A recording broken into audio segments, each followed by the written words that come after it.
I just want to welcome you again to the last of the webinar series 2025, the use of PSMA imaging in prostate cancer and more. We have four keynote speakers today. Very excited to present the four speakers. Before we go ahead, I just want to remind everyone a couple of parameters for the webinar. Please familiarize yourself with the control panel. If you have any questions, there is a Q&A after the presentation. Please send in your question ahead of time. And if we are short on time, unfortunately, you can send us the question and we'll do our best. And I'll do my best to send it to the right people for them to answer. It is an hour webinar, though we have four speakers and we want to hear what they have to say. So this might be a little longer than an hour. So we'll see what we can do with the Q&A period.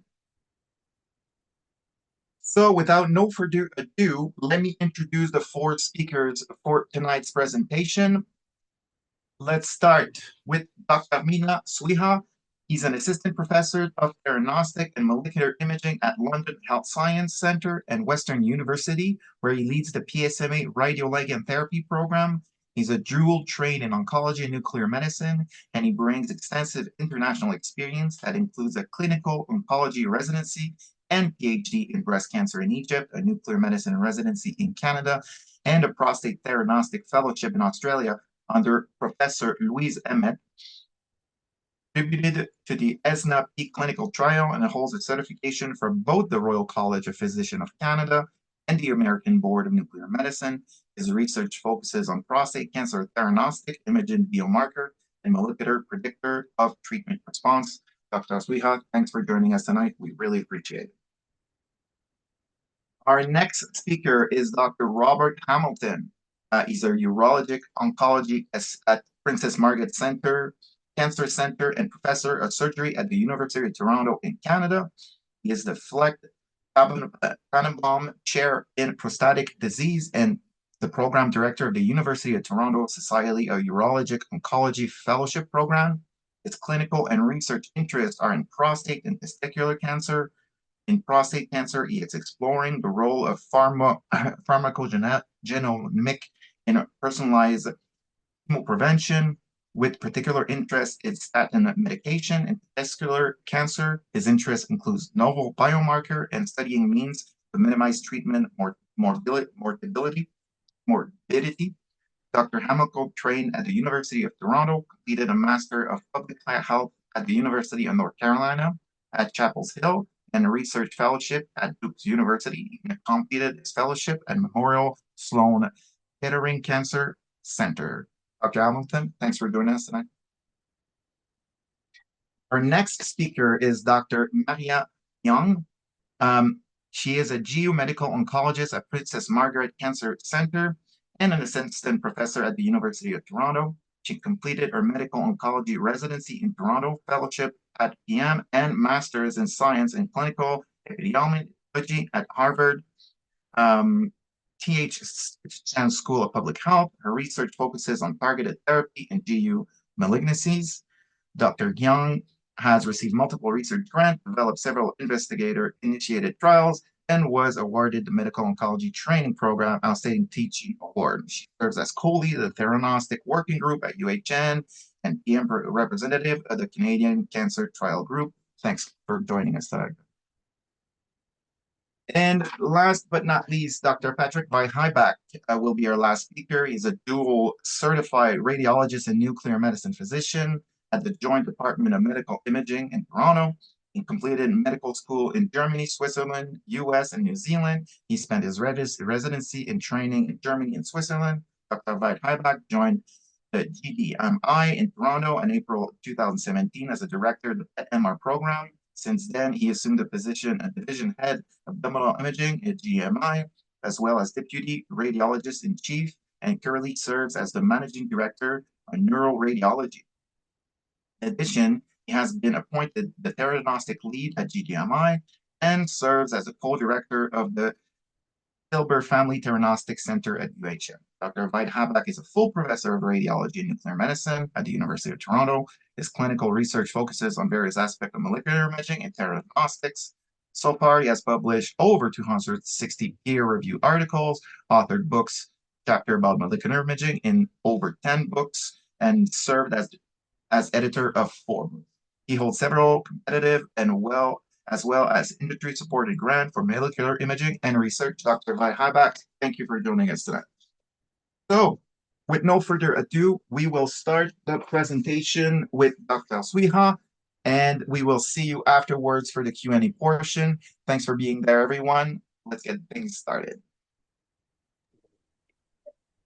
Thanks, Nicholas, for the kind introduction, and thanks, Canadian Association of Nuclear Medicine, for the kind invitation. I will start sharing my screen.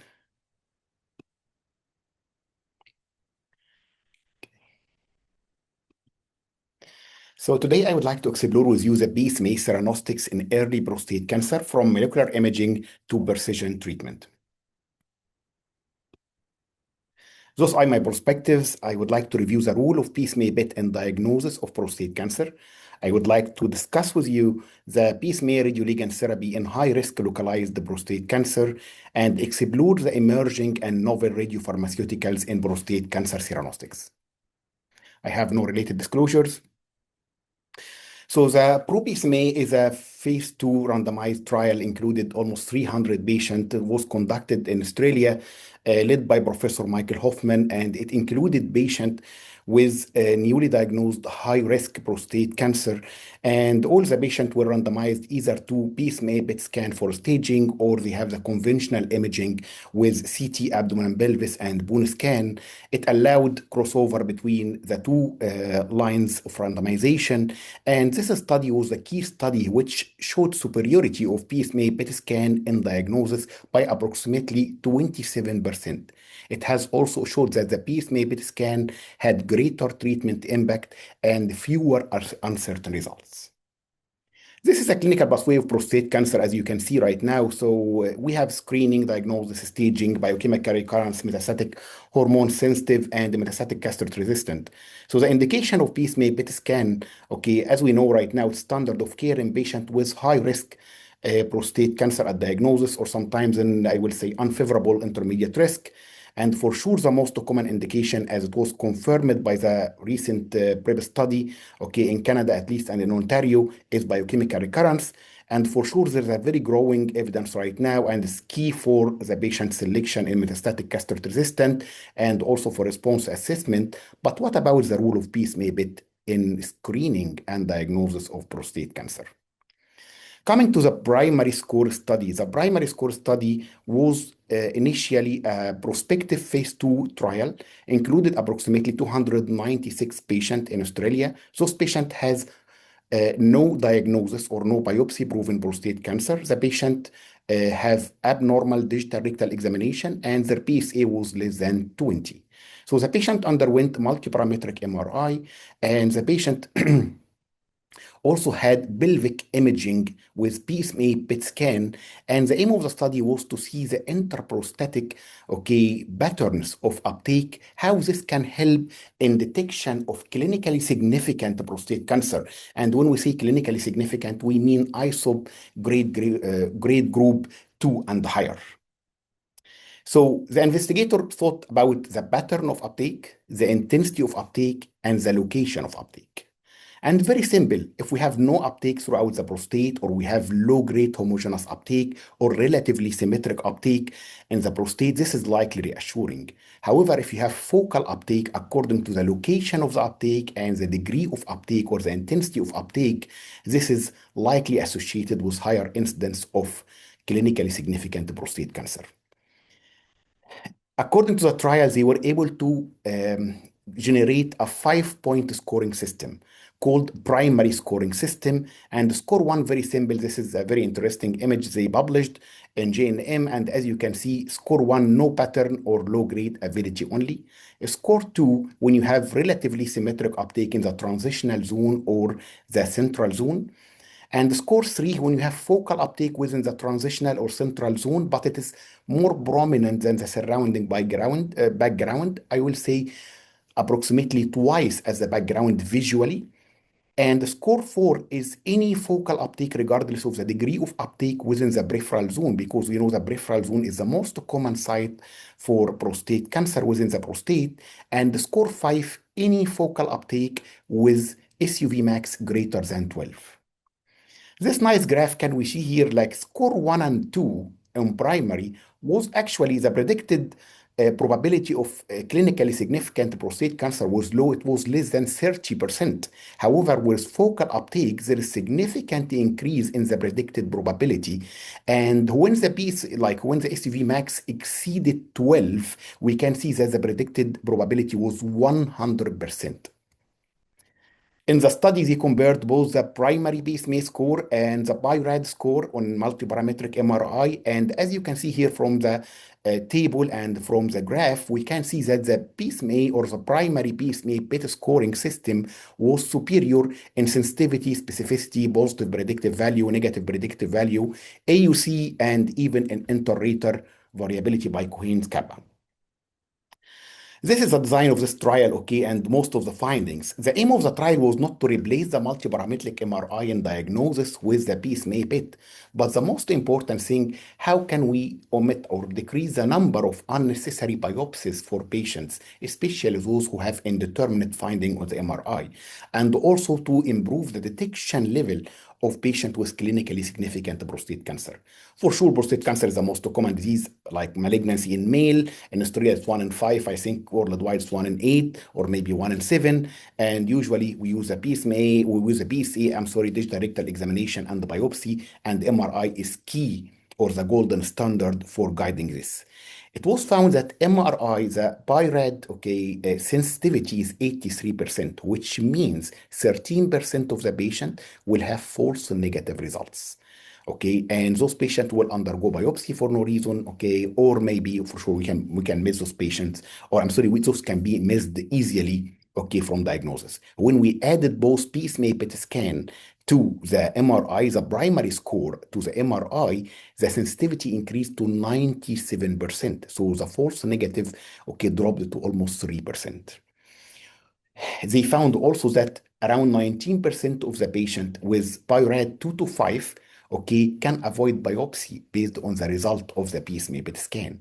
And the value was higher in patient with uncertain, which is like, I will say, BI-RAD 2 plus some risk factors, or BI-RAD 3, which is indeterminate.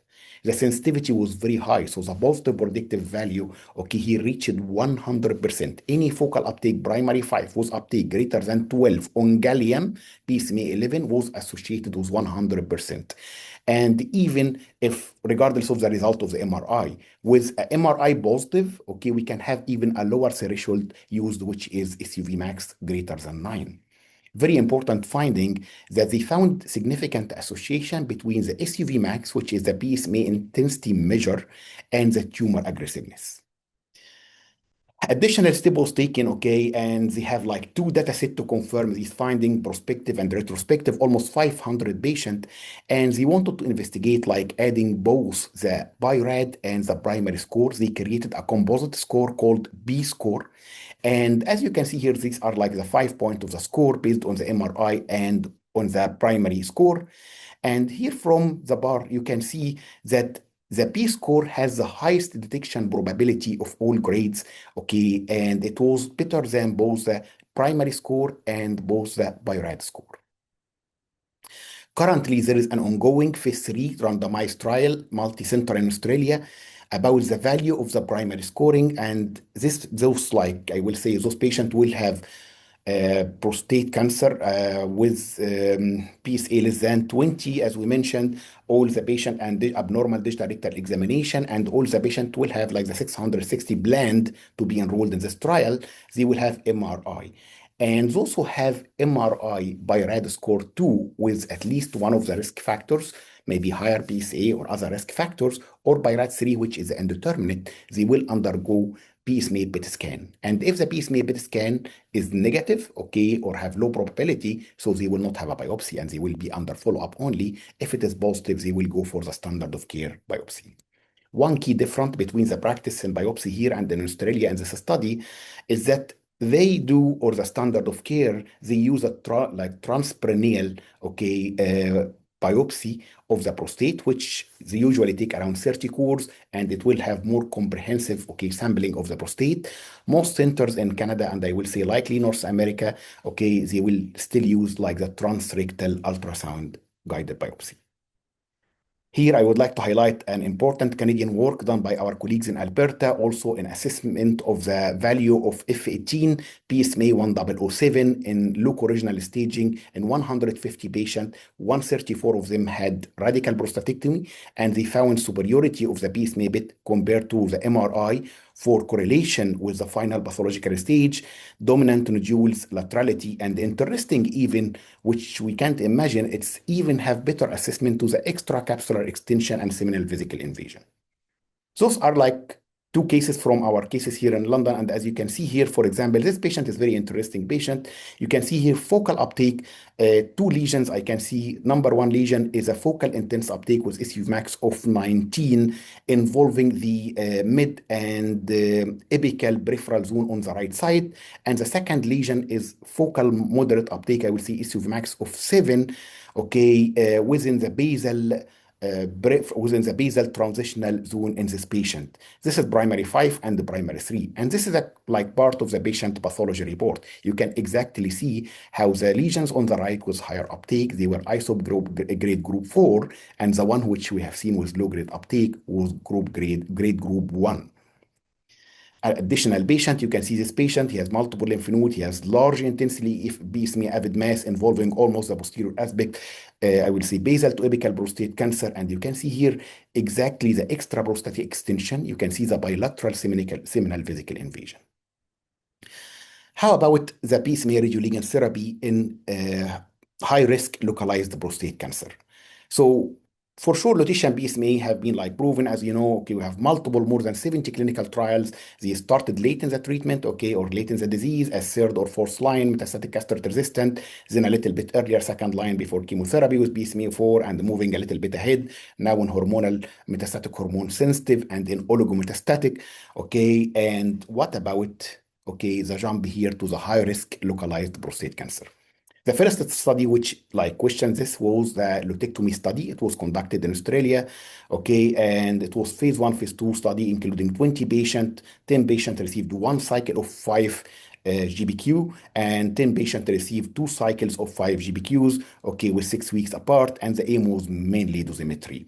Those patients has high risk localized prostate cancer and biopsy proven, as we can see. And interestingly, they found no significant toxicity from using the neoadjuvant, lutetium PSMA. It was grade 1, maximum grade 2. There was like no grade 3 and 5, but for sure they used lower doses.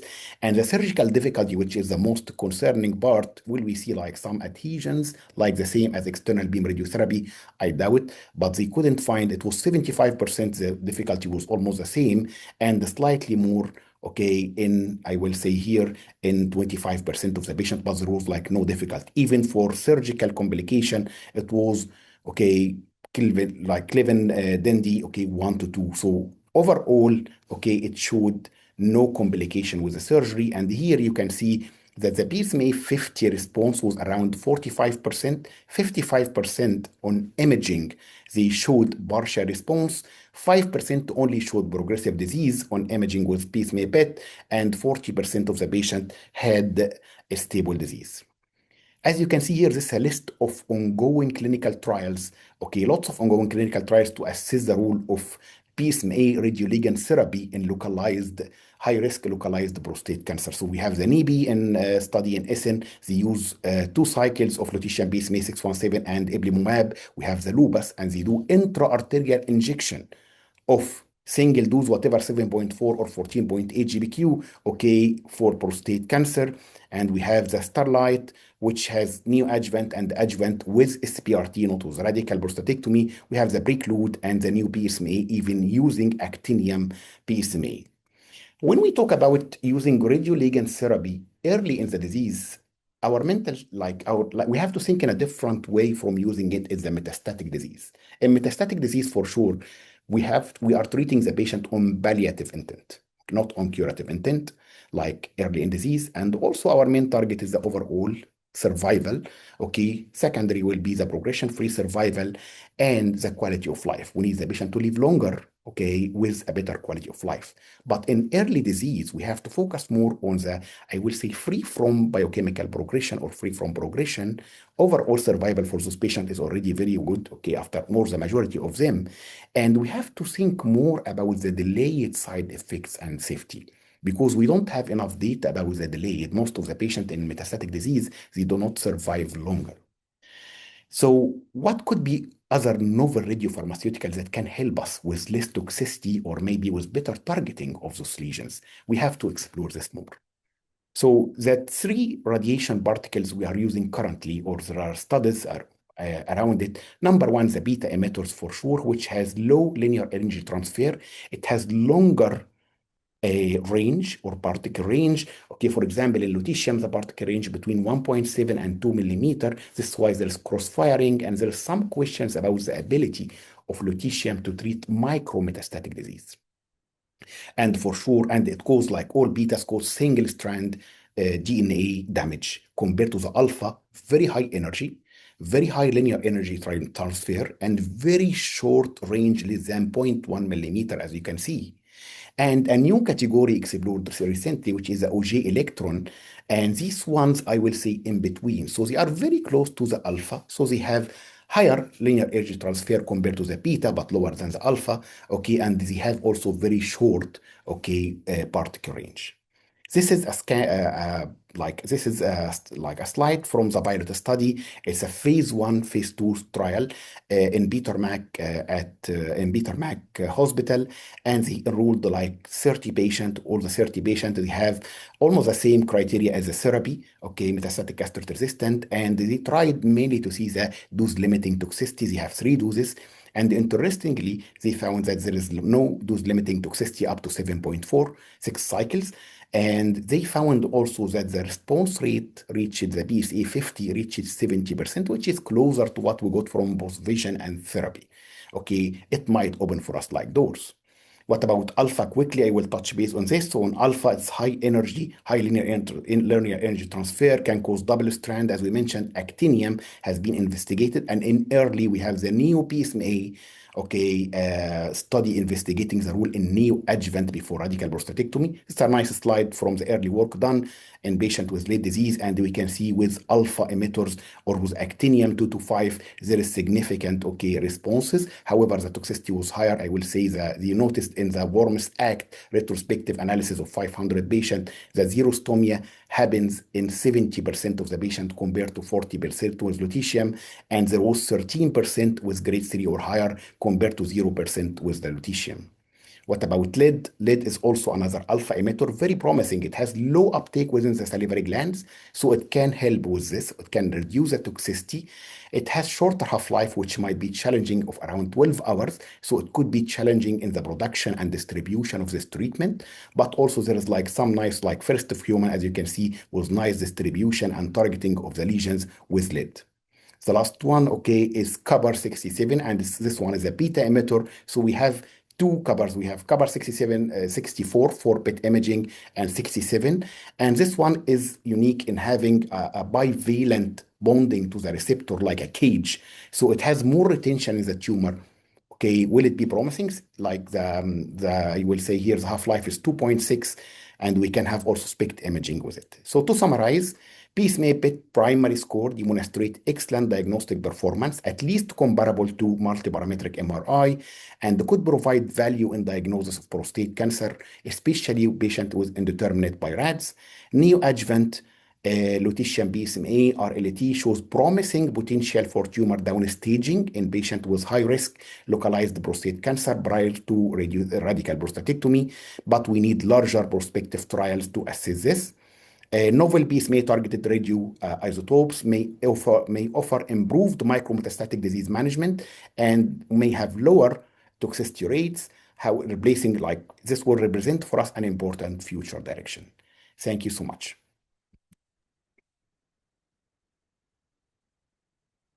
So much, Dr. Swiha.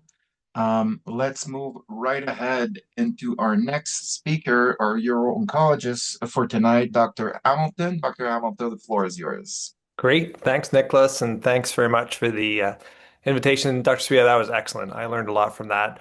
And yeah, as a urologist, I spend most of my life dealing with the localized prostate cancer space and biochemical recurrence space, and so we thought it was prudent for me to talk about the role of PSMA PET in those two spaces, and they're evolving quite rapidly, which is nice to see. These are my disclosures.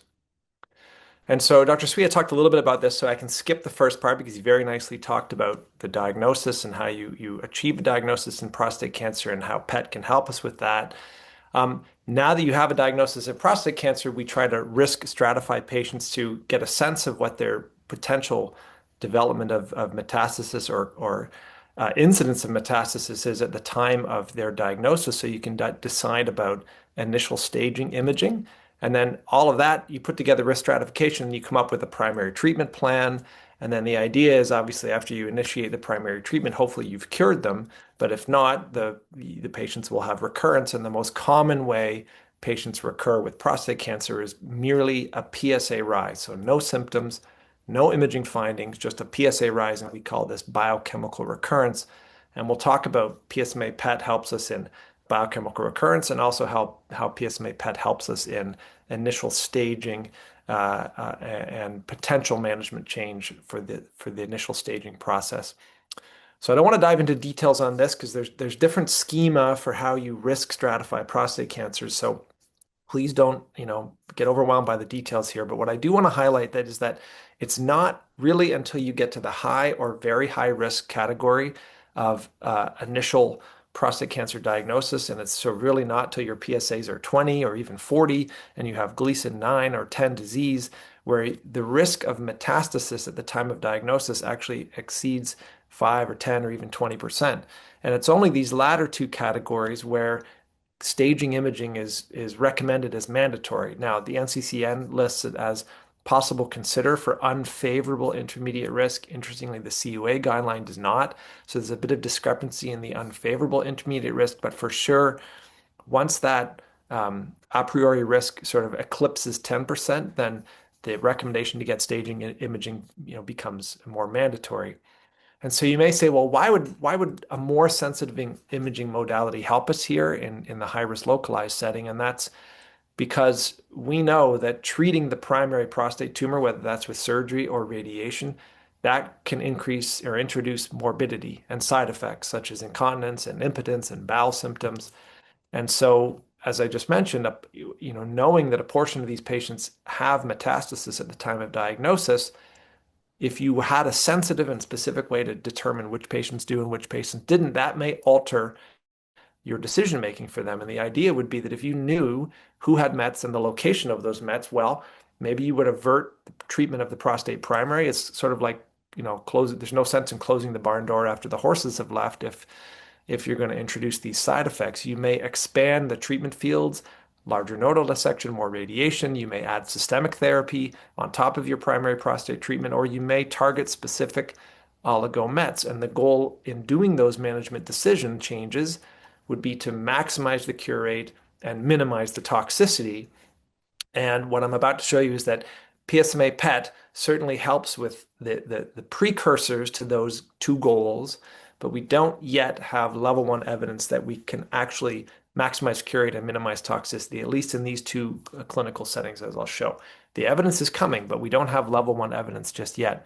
So Dr. Sweha very nicely mentioned the PRO-PSMA study, which I think is the single most important study in the world of PSMA PET imaging. And I won't go into details because he went over it so nicely, but you'll see the box on the right, PSMA PET blue, conventional imaging out of the water, no matter what metric you went by or were interested in.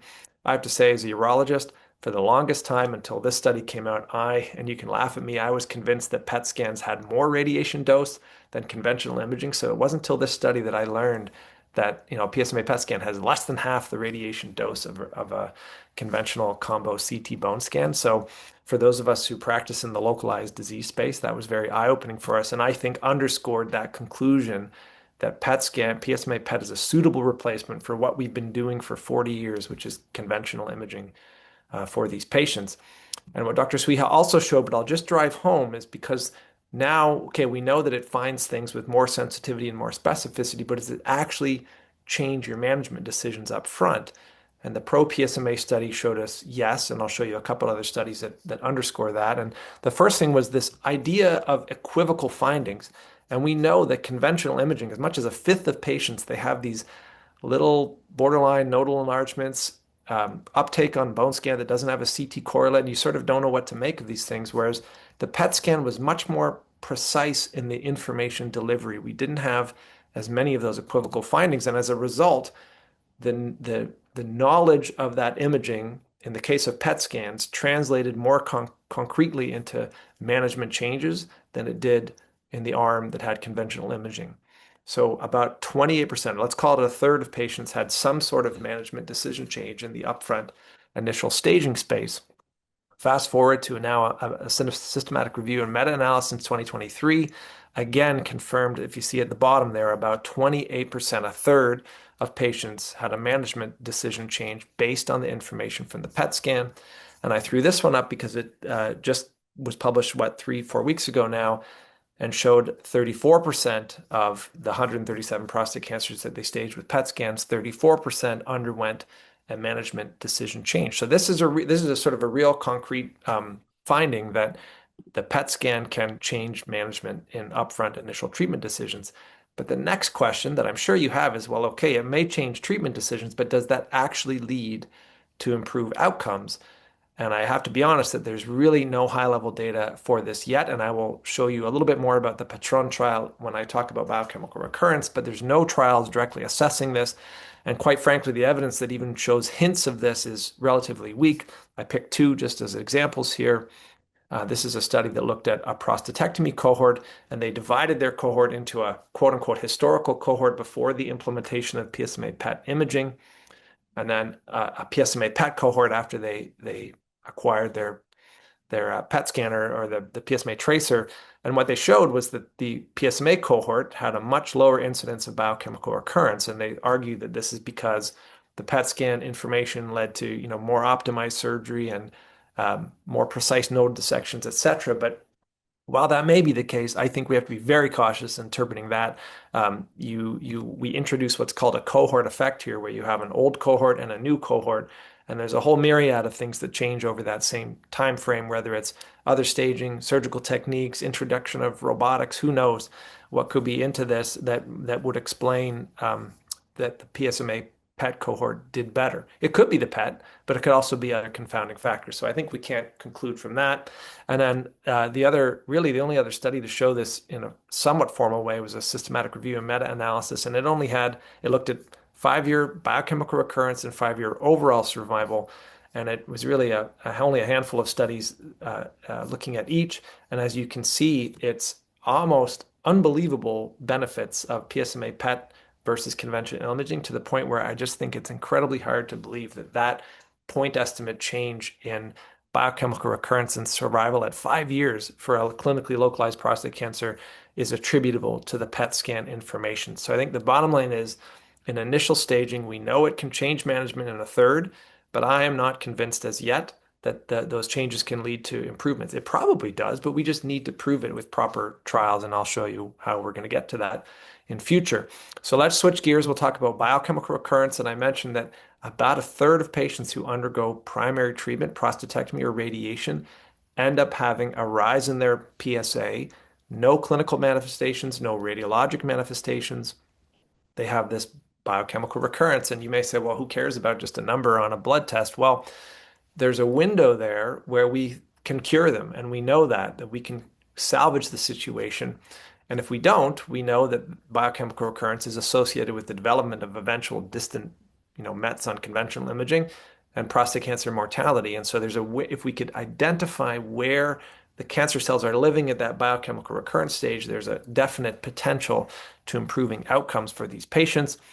The most common definitions of biochemical recurrence, it differs whether you had a prostatectomy as your primary treatment or if you had radiation as your primary treatment.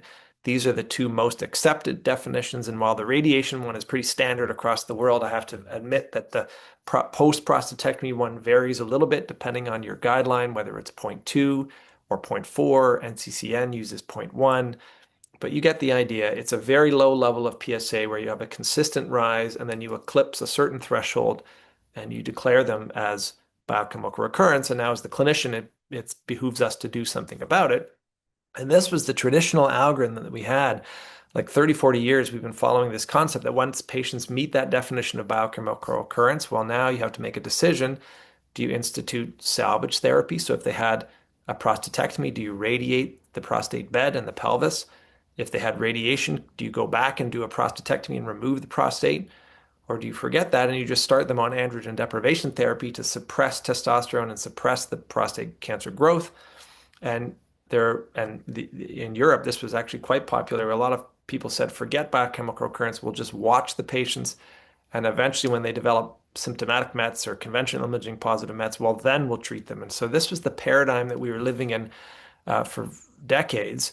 And now our new paradigm has the possibility, and we've been lucky in Canada, have access to PSMA PET for many years now in this specifically in this biochemical recurrence space. And it's opened up this whole world of identifying oligometastatic disease that we think we can go in and treat, and we think that we're benefiting the patients. I think we are, but as I'll show you in a second, we don't quite have the data to back that up yet. But why is PSMA PET so vitally needed in this biochemical recurrence space? Remember, the PSAs are 0.2. So for decades, we used to order conventional CAT scans and bone scans because the guidelines told us to, but the reality is that they were positive in much less than 10%. In the case of bone scan, less than 5%. And I know I don't need to tell a group of imaging scientists on the call that CT scans, they rely on a certain tumor burden to actually see something. And the resolution less than a centimeter is very limited. Same with bone scan. It doesn't image tumor, it images the osteoblastic response. And so you need to have a sort of minimal tumor burden. And the reality is that at PSAs of 0.2 and 0.3, we just don't have the resolution or sensitivity to pick those up with conventional imaging. And this is a very nice meta-analysis that looked at 67 studies or 7,000 patients and showed that the diagnostic accuracy in biochemical recurrence specifically was vastly superior for PSMA PET as compared to conventional CT scan, especially almost double the accuracy. And if you just restrict to bone metastasis, bone scan performs fairly well and comparable to PET scan, but overall doesn't perform anywhere near as well as PET scan. And if you're looking just to hang your hat on a sensitivity or specificity specifically for biochemical recurrence, it's about 84% sensitive and 97% specific. However, we have learned, and you probably know this already, that the PSMA PET positivity is directly linked to the PSA level. And this has been honed over a number of studies, and I think this is the best one to show that if your PSA is less than 0.2, only about a third of the time is your scan positive, but that goes up quite quickly. And while your PSA is still very low, you get as much as a half and even 3/4 of your PET scans end up being positive. And just to show that those international data are reflected in Canadian data, Dr. Metzer leads our PrEP registry here in Ontario. And we looked at the same thresholds of PET positivity, and we found basically exactly the same thing. Not much utility when PSA is less than 0.1, but as your PSA goes over 0.1, you sort of have almost an exponential uptick in your PET positivity and utility of ordering your PSMA PET. So again, just like initial staging, we say, well, that's great, you find stuff, but does it actually lead to changes in management? And you'll remember in the primary disease, we said about a third of the time it led to management changes. In biochemical recurrence, many of the studies have borne out that as much as 50, even 60% of the time, the management changes. And this was again by Metzer Canadian data, and the vast majority went from standard of care salvage radiation plan to now oligo or metastasis-directed therapy. So quite a difference in what is actually being done for these patients. The question again becomes, does this improve outcomes? We don't have any high-level evidence to suggest that it does. I think all of us think that it does, but we don't have any high-level evidence yet. So we have some corollary evidence, and I'll just quickly show that. This is the STOMP trial that you may have heard of in prostate cancer. Only 62 prostate cancer patients, oligomets identified on choline PET, so not PSMA PET, and they were randomized to either surveillance or oligometastatic therapy. And the group that had METs-directed therapy, they did much better. Another trial that looked at this that has received a lot of press is the Oriole trial. Again, only 54 patients, 3 METs or less identified on conventional imaging, and they were either watched or treated with radiation. And when they were treated with radiation, that group did much better. And you may say, well, what does this have to do with PSMA PET? And you're right. This is sort of corollary evidence. But what's interesting is the Oriole trial, in the group that was treated with radiation, they had a blinded PSMA PET scan done. And if the patients got so lucky that their blinded PSMA PET lesions actually were treated with radiation and all the lesions were treated, they did incredibly well. If the group had any untreated PSMA avid lesions, that group did really poorly, and sort of it gave us insight into, well, maybe if we actually could direct our salvage radiation therapy towards PSMA PET avid lesions, maybe we could have everyone be on this top curve and have very impressive outcomes after salvage radiation therapy. And it was only recently, and this just came out in the last month and a half, for the first time we have some prospective evidence, and this is a phase 2 trial looking at 128 patients with biochemical recurrence, and it's Canadian-led. This is led by Dr. Cynthia Menard at CHUM in Quebec, and they looked at either conventional sort of salvage radiation therapy given post-prostatectomy or PSMA PET intensified radiation therapy. And they looked at this endpoint of failure-free survival. And it was interesting, the PET scan led to some important additions. It broadened the pelvic radiation field. It in 30% of the time led to boost to lymph nodes, prostate bed boosts, and METs-directed therapy. And it was there's no question that the group that had PSMA PET intensified radiation therapy did better. And so for the first time, we have some prospective data that suggest that targeting the radiation towards the PET scan may be better. Now, we will have what I think will be the definitive trial in this space, which is the PATRON trial, PSMA PET guided intensification of therapy in patients at risk for advanced prostate cancer. And I'm very pleased and honored to be the urology chair for the trial. But this is going to answer 2 questions. One is the upfront high-risk staging, and 2 is the biochemical failure or biochemical recurrence. And the idea is that you lock in your standard of care plan for both of these clinical states, and then you're randomized to either getting a PET scan and intensifying your treatment according to the PET scan, or you execute your standard of care plan, and we're going to then look at failure-free survival. This trial is fully accrued now and is expected to read out in 2029. So I'll summarize with 3 points, and reminding that what we talked about was PSMA PET initial staging clearly outperforms conventional imaging. It leads to management change in about 30%, but we don't yet have high-level evidence to suggest that those changes improve outcomes, even though we think it does.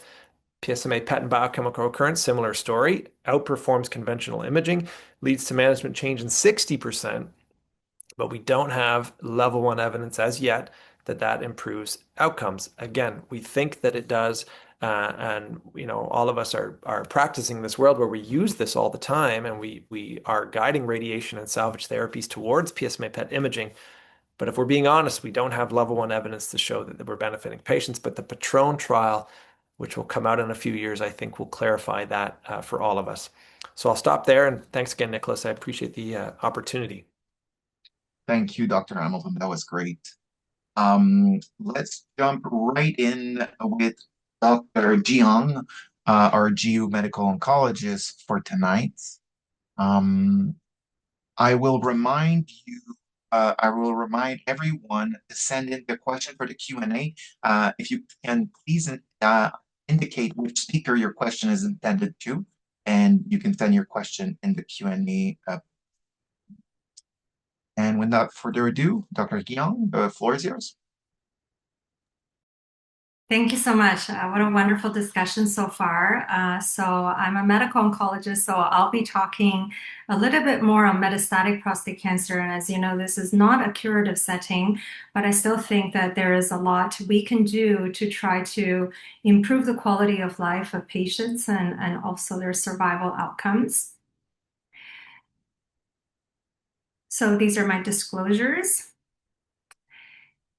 So I just wanted to sort of give a framework on when we're talking about prostate cancer to just make us on the same leveling field of which disease state we're talking about. So prostate cancer, as you know, is a very heterogeneous disease, and also there are many different disease states where the treatment options we have are different, the goal of treatment is different, and patients' outcomes are different.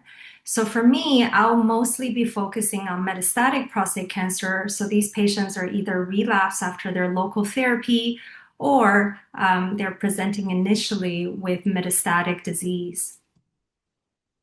Without going through all of the details for the treatment for metastatic hormone-sensitive prostate cancer, this is a disease state where we start the patient on standard of care hormonal therapy in a palliative setting, and their PSA initially can respond for a while. We initially started treating this disease back in the day with just ADT alone. And later on, back in about 2015, 2017, we started having numerous trials, and that demonstrated that by adding additional systemic therapy to ADT, we can prolong the survival of these patients by many, many years. So you can see the hazard ratio here, but when you look at the median survival improvement, it's even more impressive. And these drugs have actually more bang for our buck when we move them earlier in the hormone-sensitive prostate cancer setting. And these patients sometimes can now live 5 years, 8 years, 10 years, or we're seeing patients who are living beyond that as well. We also have some earlier phase studies, some of these studies that you've just seen before, where you have this oligometastatic disease, so they're hormone sensitive. And some of these trials are now showing that by radiating some of these limited metastatic volume disease, we're able to essentially improve their ADT-free survival. So basically, extend the time that they're not requiring hormone therapy. And we also have a more recent Extend trial that looked at actually combining this approach with radiation to limited volume of metastatic disease to continuous ADT, and that also showed improved progression-free survival. I think we do have to be mindful that if we have a patient, especially on conventional imaging, that shows metastatic disease, we do have level 1 evidence from multiple phase 3 studies that I've shown earlier that ADT plus ARPI, or one of these oral drugs, ABI, enza, apalutamide, darolutamide, plus or minus chemotherapy, improves overall survival compared to control. But these earlier phase studies do not yet have level 1 evidence, as they're smaller studies on phase 2 trials. So ideally, we're selecting these patients on a clinical trial.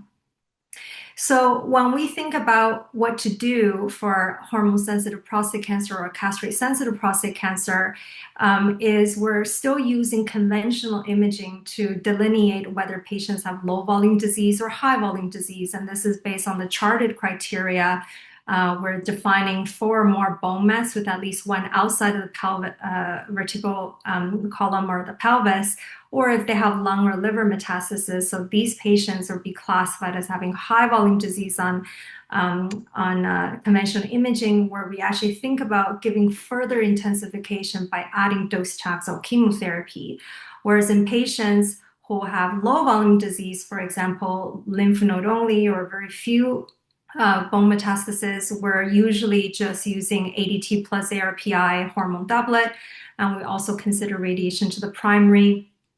And in this population, we also consider, germline testing and bone protective agents, as these are also important supportive care that help to mitigate some of the risk factors that we give them with long-term hormonal therapy.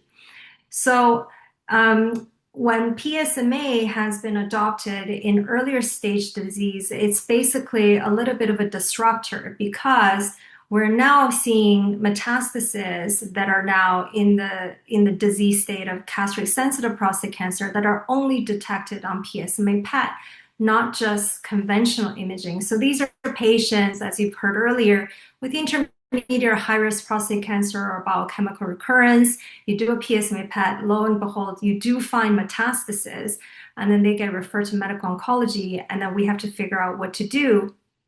So when you look at all of these trials, and these are selected trials, it's not meant to be, inclusive, but for the sort of sake of time, we sort of summarize that intermediate high-risk prostate cancer, depending on the trial, we do find 15 to 20% of patients with actually distant metastatic disease. In patients with biochemical recurrence and high-risk BCR, we do find 40 to 50% of patients with distant metastatic disease. So this is something that we have to deal with, and we don't really have a lot of evidence for, as all of these trials were conducted using conventional imaging to select patients for different treatments. If we're looking at PSMA PET in patients already diagnosed with metastatic castrate-sensitive prostate cancer using conventional imaging, we also see that 40% of patients actually have volume migration. So PSMA PET is detecting even more metastasis. So more patients actually go from low volume to high volume on PSMA PET. And we also see, interestingly, potentially some patients are downstage where, you can see, let's say, a rib lesion that becomes a false positive on a CT scan, but the PSMA PET is actually negative. So how do we think about this new sort of disease state, if you will, where you have metastatic disease only detected on PSMA PET? Well, we don't have yet level 1 evidence of trials incorporating PSMA PET in the situation, and that is coming. We do have some, very interesting data to give us a sense of potentially how we might manage them. So, for example, I'm showing a couple of studies here. The top one is comparing patients with metastatic disease detected on PSMA PET only, and then also patients with metastatic disease detected on conventional imaging. And what this is showing is that the molecular findings, the molecular makeup of the cancer is different. So if you have a PSMA detected metastasis, they harbor typically more favorable molecular makeup. So there are, TP53 mutations that we associate with more, aggressive prostate cancer, and SBOP is associated with more favorable risk. And so we see basically more favorable disease on PSMA PET detected metastasis. Below, we also see studies, and this is one of them, that's showing that the tumor volume that we're seeing on PSMA PET also has prognostic association. So patients with a few metastatic disease on PSMA PET, behaves differently than patients with lots of tumor burden on PSMA PET. So what I take away from this is that the PSMA PET high volume disease, if that is shown, is not the same thing as what we used to see with conventional imaging high volume disease. And we need to make sure that the treatment decisions we're making for CSPC is actually done using conventional imaging until more evidence is available to guide us. And this is because when PSMA PET really causes volume migration, we can have the pitfall of either undertreating the patient by omitting, for example, radiation to the primary, or overtreating the patients by adding chemotherapy unnecessarily. We also can think about using PSMA PET to define tumor volume to give us a sense, do we treat this patient more like a high-risk localized prostate cancer where we give a fixed duration of hormone therapy, let's say for 2 years, versus actually treating them more like a metastatic disease where we actually give ongoing hormonal therapy until disease progression. And we have to take into consideration the biology of the disease and the clinical context. We also recently saw some data from ESMO 2025 with adding lutetium PSMA to standard of care hormonal therapy in hormone-sensitive prostate cancer, which are PSMA avid. This trial was presented in the plenary session, and it showed a positive rPFS benefit, which was the primary endpoint. This study still had quite limited follow-up, only about 20 months or so, but the rPFS is positive and the OS was not. And I should also say that there was some crossover from this study, but regardless, we're not yet seeing that the addition of this treatment improves overall survival. Overall, the toxicity of this treatment seems to be well managed, but we do see that their numbers of cytopenia is higher with adding lutetium PSMA, and there's also numerically higher secondary malignancies, which is important because in MHSPC, these patients can live for many, many years. And whenever we're moving a treatment earlier in the disease, we have to think about long-term toxicities a little bit more. And interestingly, this trial also showed that there was no statistical difference in terms of health-related quality of life. But when you look at the FACT-P total score, lutetium PSMA treated patients seem to have worse quality of life. And it may be that those grade 1 or 2 AEs, while they're not severe, do have an impact of patients' quality of life long-term. So we have to keep that in mind as well. There are upcoming trials incorporating PSMA PET for this earlier stage metastatic disease. You heard about the Patron study, and we're also currently have a dual PET study open at our center. This is a study that I designed that we're enrolling at Princess Margaret, and basically looking at both the PSMA PET and FDG PET before starting their standard of care treatment, and then having them go through this dual PET at each line of their systemic therapy later on, and sort of figuring out how does this impact our treatment plan for patients. We do have other studies either incorporating PSMA PET to look at, do we need to have any sort of local treatment approaches like radiation, or do we actually include lutetium PSMA in patients, for example, who don't do as well with the initial few months of hormone therapy? So that's sort of an overview in the MCSPC setting. In the more advanced setting of MCRPC, so castrate-resistant prostate cancer, these patients are now progressing despite usually years of hormonal therapy. And this table shows that we have, a long list of Health Canada approved therapies for this disease state, but unfortunately, these patients have limited, outcomes and often, 2 or 3 years. And most of the patients are only able to get 1 or 2 lines of therapy. When it comes to lutetium PSMA, this is really where we are mostly involved in as medical oncologists for prostate cancer.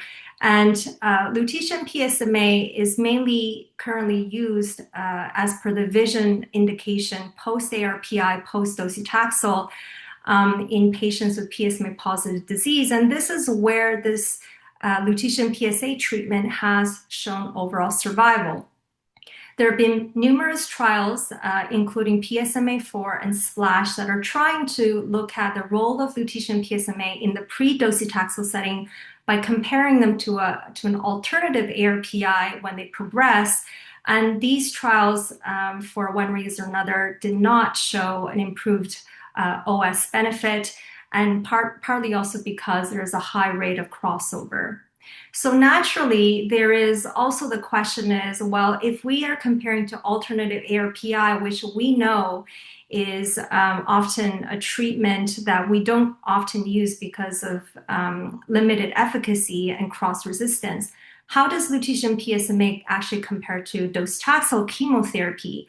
And this was a trial that was led by our Canadian team and presented by Dr. Kim Chi at ESMO 2025, that randomized patients with MCRPC to receive lutetium PSMA versus docetaxel. And in the classic Dr. Kim Chi fashion, they go on to crossover to the other treatment arm. So you can see that on this trial, the primary endpoint of rPFS was not different between the treatment arms, statistically speaking, but docetaxel numerically did a little bit better. And when you look at rPFS2, so your rPFS after the second treatment, docetaxel again numerically did better. And overall survival, again, docetaxel did numerically better than lutetium PSMA. And this is despite the fact that lutetium PSMA had a higher response rate than docetaxel. And it may have to do with the fact that less patients crossed over from lutetium PSMA to docetaxel. than patients who had docetaxel first and crossed over to lutetium PSMA. We have to figure out why this is. I think if patients are not going on to docetaxel after lutetium PSMA, is it that patients are too sick to get chemotherapy after? Is it they're actually declining chemotherapy at that stage? What is the reason? And I think more data should come later about that. So we showed you, all the treatment options that are available for mCRPC. So of course, lutetium PSMA is not the only treatment out there. So how do we think about patient selection? And this is I think, a topic that is of a great interest to us and patients, but we don't actually have, level 1 data on how to actually, select treatment and sequence treatments. But we do have some information based on this concept of SUV mean on the baseline PSMA PET across these 2 studies of vision and therapy, which showed that if SUV mean is greater than 10, lutetium PSMA associated with greater benefit. And in the therapy study where lutetium PSMA went head-to-head against cabazitaxel, SUV mean greater than 10 actually showed that lutetium PSMA was much more beneficial than cabazitaxel.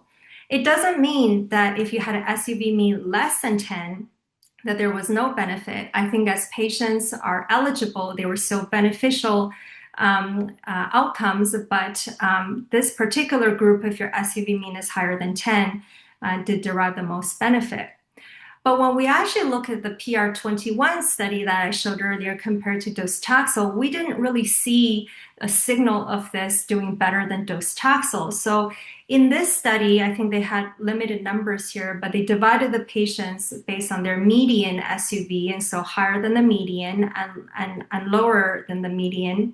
And if they were higher, it was prognostic that patients did better, but it was not predictive for selection of lutetium PSMA and docetaxel.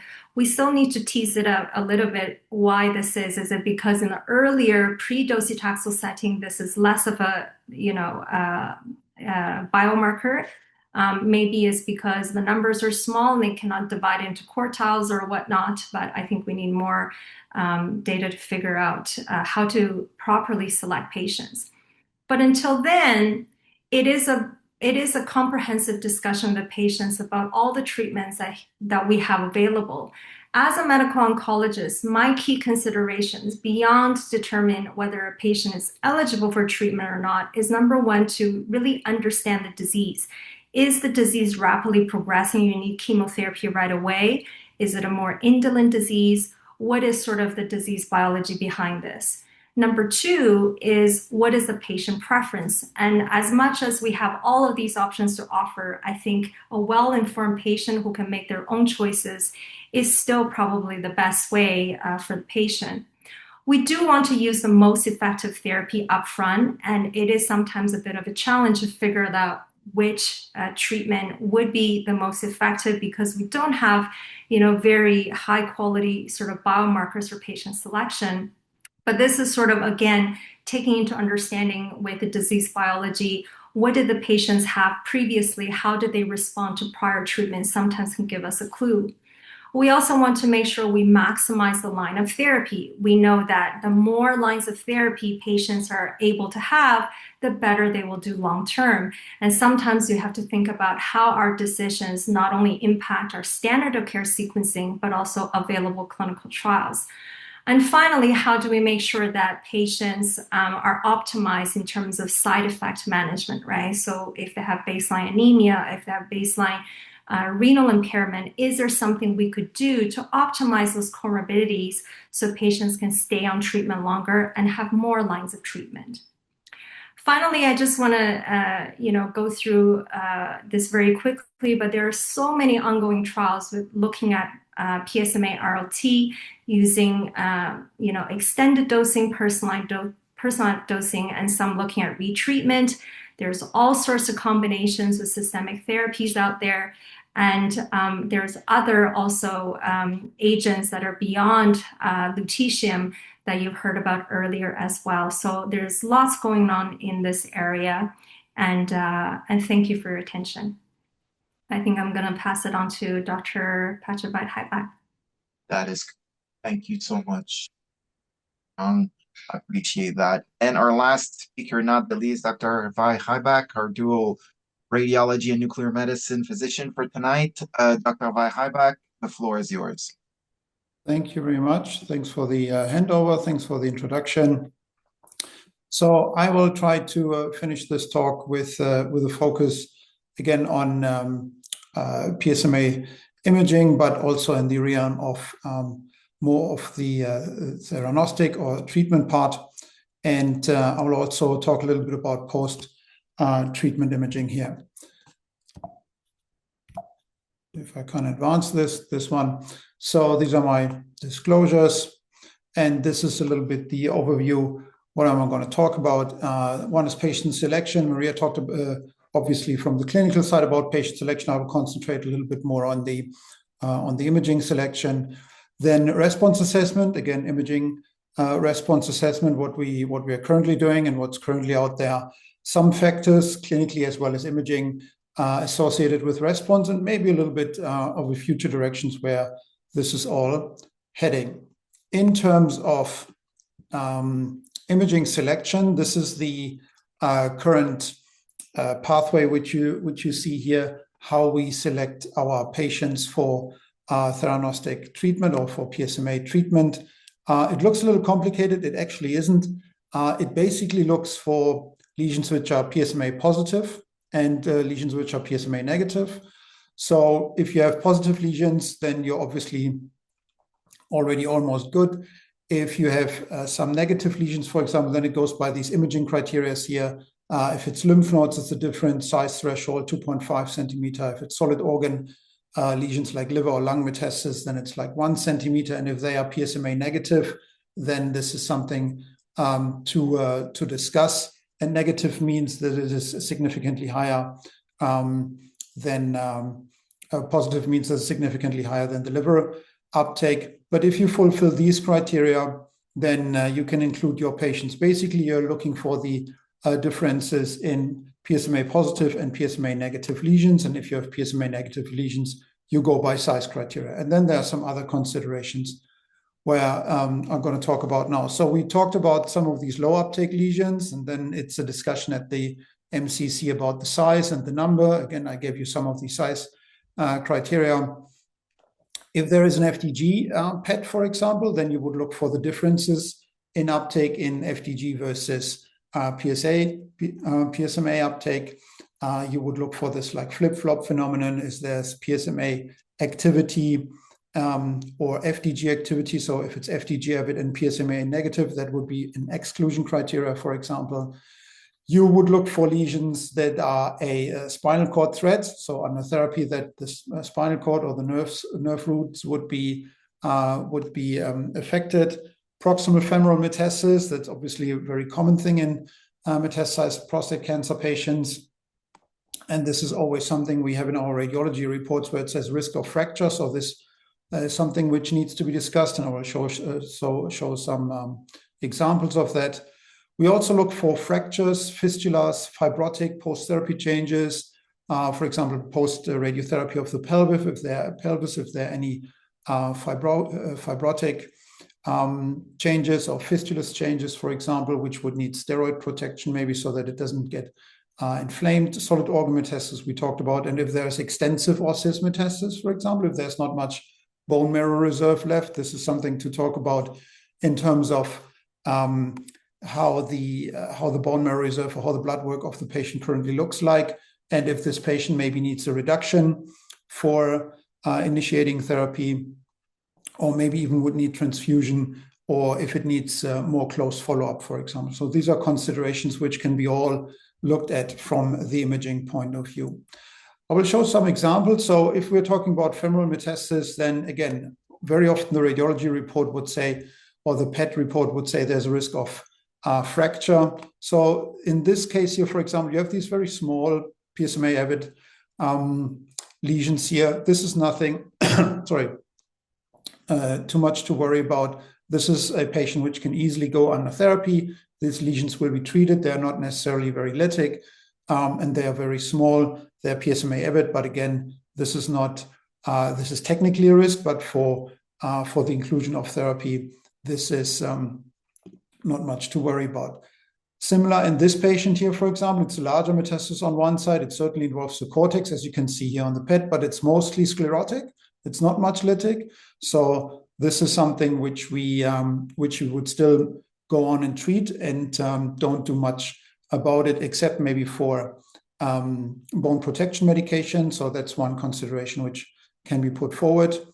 This is a little bit different here. So you see that this patient obviously has already very widespread osseous disease, and you see in the femoral neck here, this lesion is actually lytic. So this is certainly something more to worry about. You see this component here of the bone marrow, which is lytic. The cortex is still intact, but still it's PSMA avid. Another example here where the cortex is actually eroded posteriorly here, and a little bit further down, actually there was even more erosion of this cortex. So this is certainly more of a risk than the other lesions which I showed you before. So there's maybe sometimes even the consideration to have it surgically stabilized before therapy, so that there's not a significantly increased risk of fracture. Other lesions which we are looking for example, skull-based metastasis.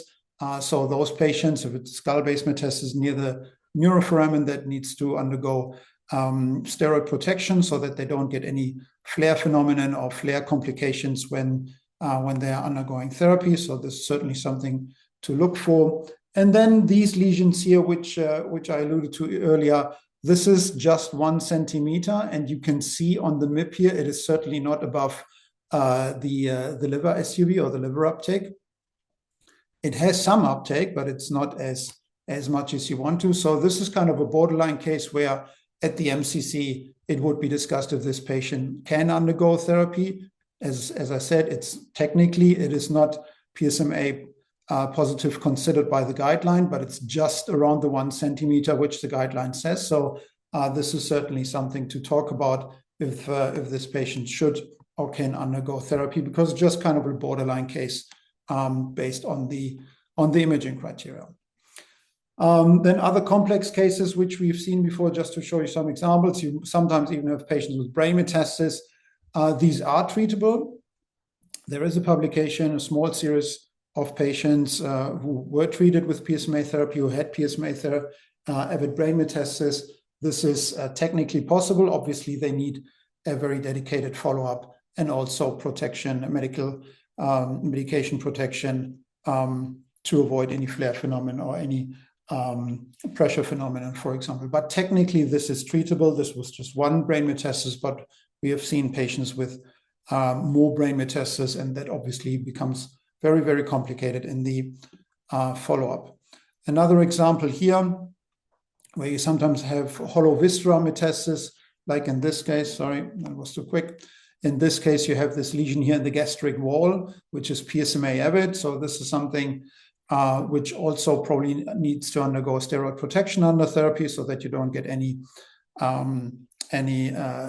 perforation. You also see there was a side finding. There's a small neuroendocrine tumor. You see the contrast enhancement here. It's not PSMA avid, so different tumor entity. But again, you can even have hollow visceral lesions, which obviously need consideration before they undergo PSMA therapy as well.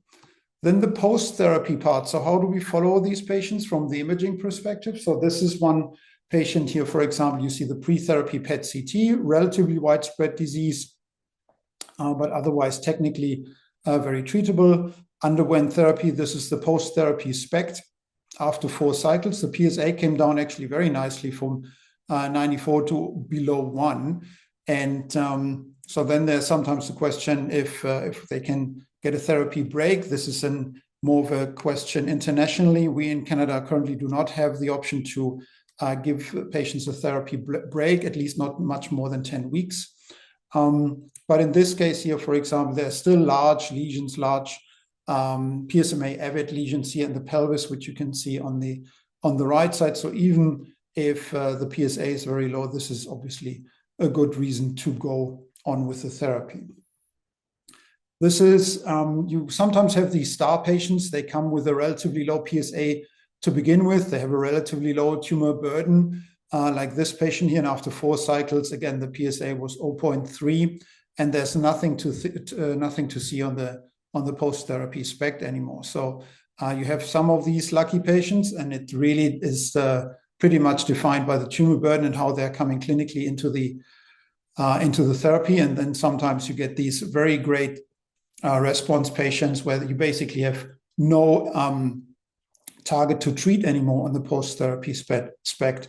It would be interesting to see if we, on PSMA PET at that time point, for example, would maybe still find some smaller lesions, so that this would be also a good reason to keep going. But again, for those patients, we should have, and currently there is a discussion going on with the authorities as well, if those patients actually, they're clinically well, they have a low PSA, they have nothing on the imaging to treat any more of those patients, shouldn't get a therapy break and can get re-challenged afterwards, for example. This is one other example just to show you this. You see on the left side on the screen, you see the pre-therapy PET CT was relatively low volume at the time. Then there was a little bit of delay with the therapy initiation, and then we started to treat the patient, and you see that there's already much more disease at the time, cycle 2. The PSA was actually rising at the time, but for clinical and other reasons, the patient was given the benefit of the doubt, but PSA was still rising. And what you can see on the post-therapy SPECT CT, which is reflective of the rising PSA, is that some of the lesions in the lower part of the body, which are pointed out here, they're getting larger in extent.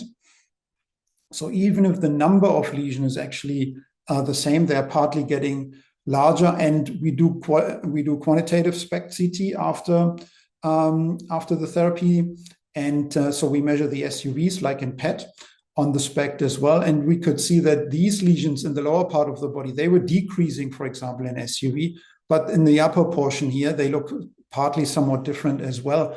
There's an increase of SUV. So these lesions are progressing, even again, if the number of lesions is not increasing, but some lesions are progressing by SUV. So these lesions are now driving the progression of the therapy. So this is something you can tease out on the post-therapy SPECT as well.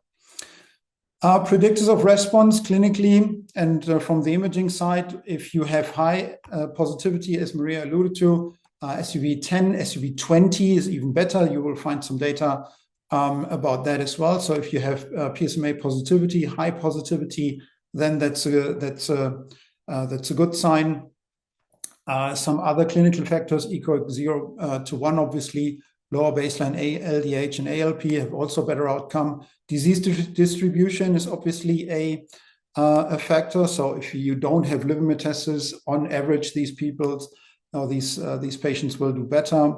Early on treatment, PSA decline is a very strong factor. So you get basically your biggest bang for the buck in the first 2-3 cycles. If the PSA doesn't come down significantly during these first couple of cycles, then the outlook is a little worse for those patients, which is different, for example, compared to other diseases which we treat with theranostic concept like neuroendocrine tumors. It's completely different there, but here it's the early decrease, which is very predictive. Then if you have an FDG scan, then the FDG and PSMA discordance is obviously predictive, and Maria has this trial which will tell us more about the overall outcome from those patients as well, and the overall tumor burden, the volume basically, and previous therapy, as it has been alluded to before as well. So these are drivers of response.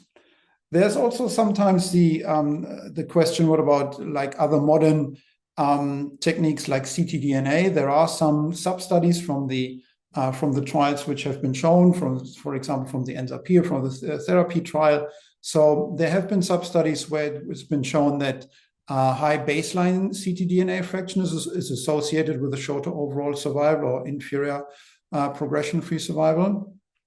Interestingly, the DNA damage repair alterations, they do not preclude patients from responding under PSMA therapy. Actually, there is some There is indication that there might be even an enhanced radiosensitivity, but at the current time point, we do not have enough data to make anything predictive out of that for actual selection. One thing to consider is that the ctDNA was found to be prognostic, but not clearly predictive for PSMA therapy benefit. So, and we also currently, at least, do not have a validated cutoff when to really stop, for example, therapy or anything like this. In terms of the imaging context, overall, the ctDNA probably can be used for monitoring, and it shows the tumor burden and tumor aggressiveness, while the imaging actually shows the radioligand targetability. So that's maybe one thing to keep in mind about that. Looking a little bit into the future, dosimetry is a topic which is frequently discussed post-therapy dosimetry, or even pre-therapy dosimetry based on the PET CT, on the pre-therapy PET CT. So a lot of academic centers moving into this direction, and a lot of academic centers also, and other centers also, moving into one time point dosimetry. Your physicist will tell you that multiple time points is better for curve fitting and so on and so forth, and there are multiple papers about that, and it is true. However, one time point dosimetry works reasonably well, especially for PSMA therapy, and this will be something which we have to integrate more and more, especially in those circumstances when patients are getting earlier treatments or PSMA therapy earlier during their cancer journey, so that we know what kind of or what amount of energy they already had delivered to their bone marrow and to their target or non-target organs, so that we know, for example, if we could still give the same kind of therapy like a lutetium PSMA, or maybe even another isotope with actinium or lead or other isotopes which are out there, so that we know how much energy has been already delivered and if it would be safe to re-challenge them, for example, or give them another complete course of this type of therapy. So this is why dosimetry in the future will play a significantly increased role, so that we can safely monitor how much energy and how much dose these patients already had and how much can we still give. And this is just to show you how many, and Maria has showed a couple of other slides concerning how many trials are currently out there. We all know about the VISION trial. It's currently in the third line here, but the therapy trial was there. The Prostate is currently still under, is currently ongoing, for example. We are partaking in that trial as well. Several other trials have been, like the PSMA Edition has been reported, as it was discussed here. Bullseye, ENZA-P has been partly reported, and even earlier, the LUNA trial has just reported initial results at the ESMO 2025 as well, which was mostly positive. And you even see trials in a first-line setting and in a localized primary staging or primary therapy setting as well. So just to give you an outlook where some of these therapy might end up, it's not necessarily a given that all these trials will be positive and that all these trials are going to be implemented in clinical routine. And even if all the trials would be positive, then still somebody has to pay for it. So it's not necessarily a given that we will see lutetium PSMA therapy or other theranostic concepts in all lines of therapy. But just to give you an outlook that at least in all these scenarios, it's been currently investigated, and for sure some of those indications we will see in the long term being available for patients. One other thing, as I said, we currently discussing with the authorities here in Ontario, for example, at least, if we could give patients a therapy break if they have a low PSA, nothing or almost nothing to see on the SPECT anymore, and on the post-therapy SPECT. And this is important because if you don't see anything on your image anymore, that means you have lost your target to treat, right? Probably there's microscopic disease still around, but you don't see it anymore. So the therapy effect will be relatively little. So this is a study which has looked into the comparison if you give all the 6 cycles one after the other, as the label says, or if you can give therapy breaks and then challenge them several times over the course of disease. And you can still see here very easily, actually, that those patients at least survive longer. The study also says that on average, they're doing actually very well. And this is something, because this is actually the standard of care in a lot of other systemic therapies as well, that you can take therapy breaks, for example. And this is probably something we should strive for our patients as well. Conclusion, you've seen there are many, many trials currently being conducted in multiple prostate cancer settings. Not all of them will be positive. And Maria alluded to the PR21, for example. It's not overly positive. And from an imaging perspective, the pre-therapy imaging plays a significant part, plays a vital part in therapy decision-making and qualifying those patients for therapy. And there are multiple considerations which you can draw from the pre-therapy imaging. Post-therapy imaging as well, there is partly, and there are currently studies being conducted, there's partly discordance between the clinical status of the patient, the PSA value of the patient, and what you actually see on the imaging. So that gives you additional complementary information how to move on with this patient. And again, we've seen several of those trials, so I'm pretty sure quite some theranostic concepts will be part of several levels and several scenarios of prostate cancer therapy pathways. And with this, I would like to thank you for your attention. Thank you very much, Dr. Heiberg. This was a very informative and engaging conversation. So I wanted to thank all the speakers. I'm aware of the time right now, so we do have a Q&A period. I'm going to invite all speakers just to stay with us a little bit longer because we do have a few questions to go over. We'll try to keep them short, and then we'll finish the webinar as soon as we can. So let's jump right in. A couple of questions for Dr. Swiha. As per PROMISE paper, SUV max over 12 using gallium-68 PSMA basically indicates prostate cancer. Does the same SUV max threshold hold true for F18 PSMA radiotracer or only applies for gallium-68? Thank you so much for the question. So first of all, yeah, PROMISE included the primary score within it. It's not validated on F18, whatever DCFBIL or 1007. We are here at LHC. I started a trial on retrospective analysis to validate it on 1007. Hopefully you have the results soon, but I still use it on any tracer, but it's not validated. Second question, do you feel that the current PET PSMA imaging indication in Ontario are overly stringent? Do you foresee any role for PET PSMA as a one-time population level screening tool for prostate cancer?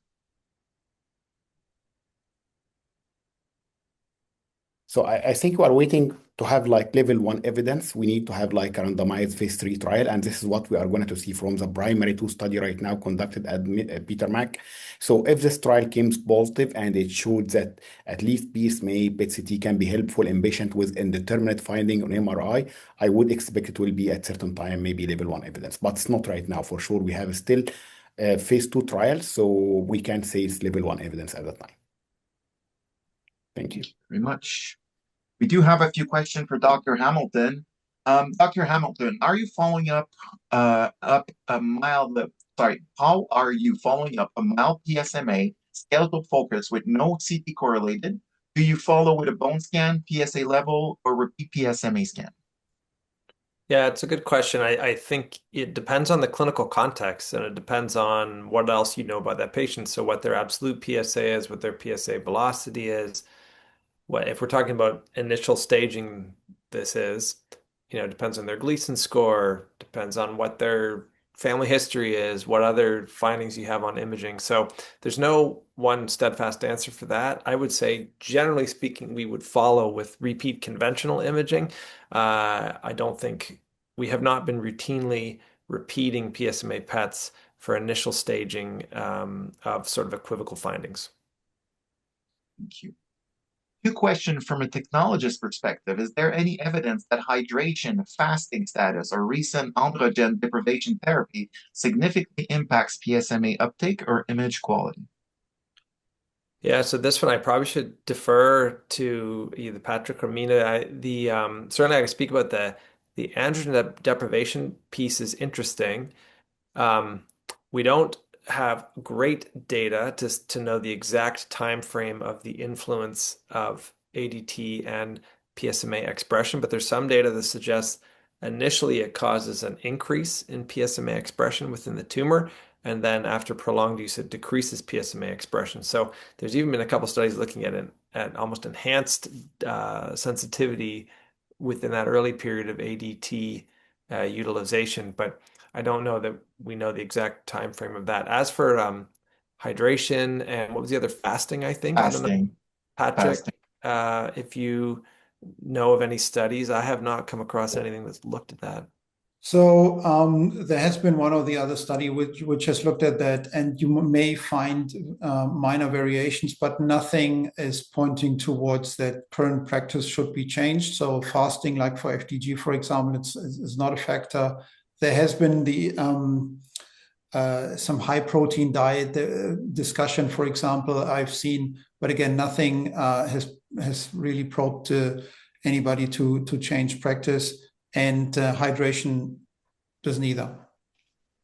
I would say just one comment here. So for hydration fasting, I agree with Dr. Hypak. Okay, there is no evidence, but for ADT, for sure, we have like some ongoing evidence. ADT and ARBIs in particular. So ADT, it's like some studies showed as early as a few days after starting ADT in patient with metastatic castrate sensitive, you will have some reduction in response. And I always add it as a caveat if the patient started ADT. So if you are referring patient for imaging, please don't start ADT for staging.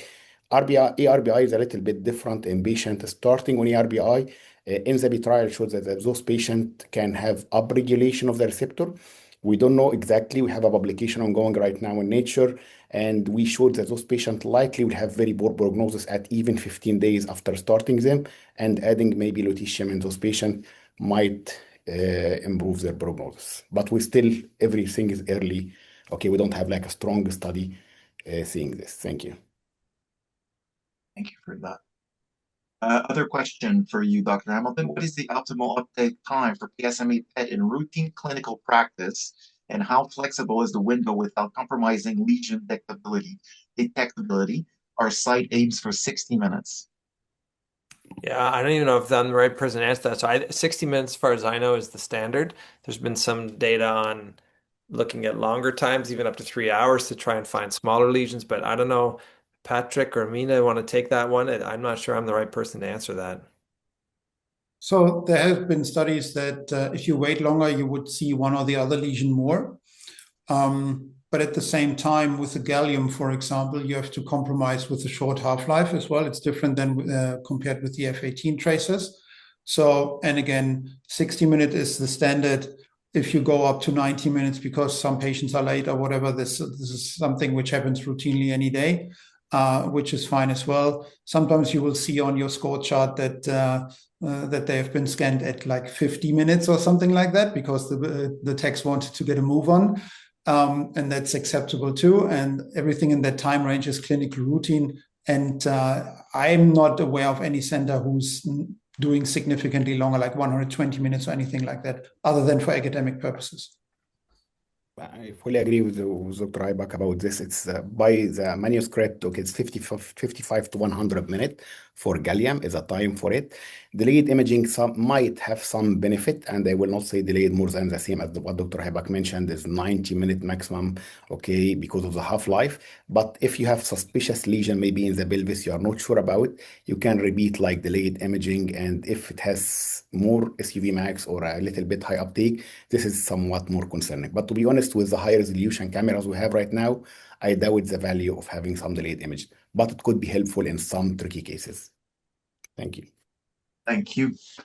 Two more for Dr. Hamilton. Assuming that the Patron trial confirms that PSMA improves outcome compared to CT and bone scintigraphy, do you anticipate that CT and bone scan will become obsolete for prostate cancer? Do you think they'll take some time for clinicians to fully adopt the evidence-based paradigm? Yeah, good question. I don't think, for two reasons, I don't think that it'll completely eliminate or render obsolete conventional imaging. The first is an issue of access, and certainly in Canada, that's a huge deal. And you think about the proportion of patients who in Canada currently with prostate cancer who might have access to PSMA PET scans. It's just a small proportion that could have ready access to PSMA PET scans as opposed to conventional imaging. And I think the guidelines have been very careful actually not to say first line or standard recommendation is PSMA PET because it would introduce a disparity that could not be overcome, at least currently in Canada. And the other is, and I'm curious what the rest of the panel thinks, but I still think there is something to be said. Like a lot of prostate cancer is very visible on conventional imaging, especially when you're talking about advanced disease. And the ready availability, relative ease of access, and ubiquitous access for conventional imaging, I think will, at least for the foreseeable, say 5 years, 10 years, retain conventional imaging as a, very important factor for prostate cancer management.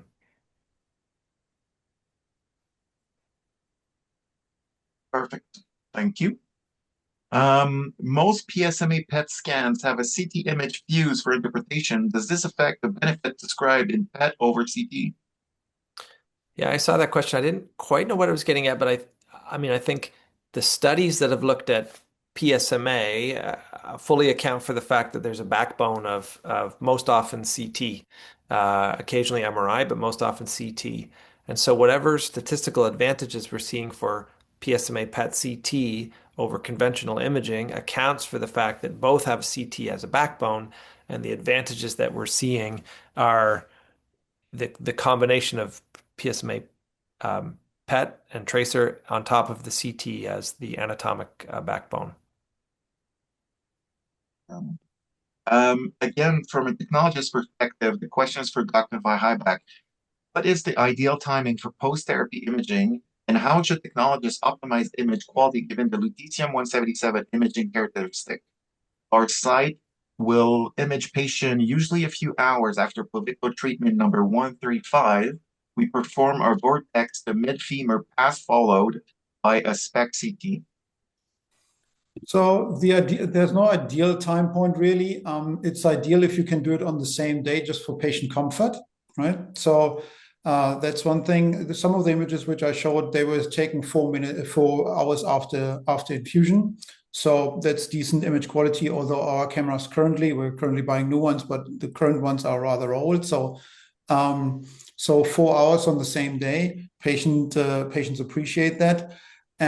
If you are looking for dosimetry to do together with the SPECT, then you have to go to 48 or 72 hours, which is a little bit more cumbersome for patients to come back. But again, dosimetry will play a significant role so that we can monitor those patients appropriately, especially if we are moving to earlier time points in therapy. That's one thing. In terms of SPECT, I would agree 135 is probably very reasonable just for logistics. You don't probably need a post-therapy SPECT after every cycle, for example. I think that's a little bit of an overkill. You can flexibilize, or we flexibilize a little bit. So if there are questions, for example, because there are divergent findings, then we may do another post-therapy SPECT at cycle 4 or something like that.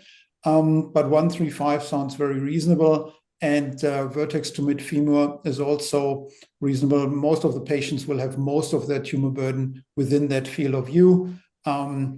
Another thing is we always do SPECT CT. You can reconstruct your whole body from the SPECT CT as well. You don't have to do 2 actual reconstructions, acquisitions. So I will just have a comment here about the value of a SPECT, if you don't mind, Dr. Ibak, because there are different practices between centers about it, honestly, and there is a good evidence going. I fully agree there is no definite preferred time. Maybe the preferred time, most of the studies use 24 hours. 4 hours, we developed this study and we showed it's almost the same. But the most important point from this study, okay, we found differences between 4 hour and 24 hour. So we should have the same time slot. If you will image your patient at 4 hours, so all cycles should be done at 4 hours. If you will image the patient at 24 hours or 48 hours, like some other trials, it should be the same time because there are differences in the total tumor volume, differences in the number of lesions. The idea of 1, 3, and 5, it's for, I will say, logistics, it's doing well.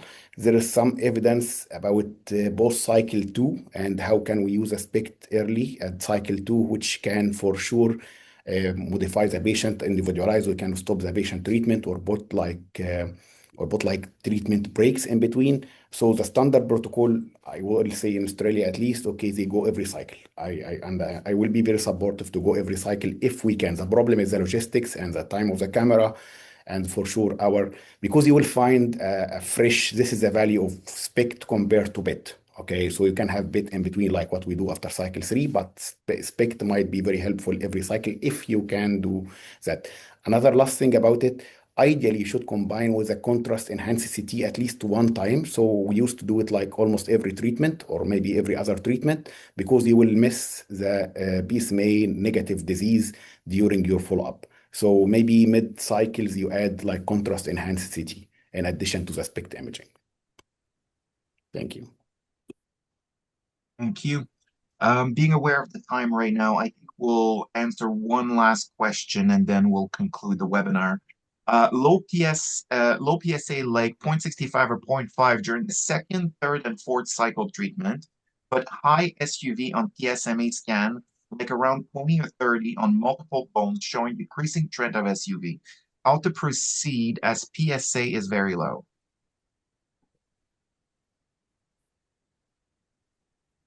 I think the question for Dr. Hyback, but go ahead, Dr. Young. Yeah, I can maybe take that as well. I think first of all, our patient population who are receiving Pluvicto treatment are have mostly very advanced disease. And it's actually not that common to see that after the second cycle that their PSA goes that low. So I guess it depends on where you're starting from. So we, at least to my knowledge, have not had a patient, let's say on SPECT imaging, have like a complete response after before they reach the fourth or sixth dose. So most of the time, our decision is going to be driven by patient's tolerability. So if the patient's PSA is declining, they're doing well, they're showing response, I don't see a reason for stopping. If they still have residual disease, that's even a stronger indication to continue. But I would also say that it is also important to monitor their response with conventional imaging in addition to either SPECT or PSMA PET, because you want to catch any disease that is potentially PSMA negative. And instead of just having the patient continue treatment for a long time, you want to make sure that if any PSMA negative disease is developing, that you act on that early. Since I have you, one last question that we just got in. Does low secretory disease, low PSA level, high volume PSMA avid disease behave differently? Any prognostic significance? Yeah, it's a great question. I think this is the part where we have to make sure we understand the disease biology, right? So, I mean, in general, if we look at the eligibility criteria for Pluvicto, if you have the target and if you don't have any PSMA negative disease, either compared to conventional imaging, or FDG PET, and their organ function is okay, and they're potentially eligible for treatment. I think depending on the situation, if you do have a patient with low PSA, this is where you really need to at least take a look at the conventional imaging, right? And in some situations, we may even think about doing an FDG PET. And if there is areas of disease that may not be adding up to the PSMA PET, you may want to think about a biopsy to rule out neuroendocrine prostate cancer. Sometimes you get a biopsy and they have neuroendocrine markers, but it's still prostate adenocarcinoma. I think those patients are potentially eligible, but sometimes we have to think about whether their prognosis is a little bit worse as well. But I think this is one area where we really have to get more information to clarify the disease biology. Thank you very much. I think we will close the Q&A section period right now. If you do have any questions, you can send them directly to me and I will forward them to appropriate person or speaker. I just want to thank you on behalf of the Canadian Association. Thanks for all the speakers for their time. I know we went a little bit past the time right now, so I really appreciate the expertise and thoughtful contribution. I think it was very informative and engaging. I just want to thank you.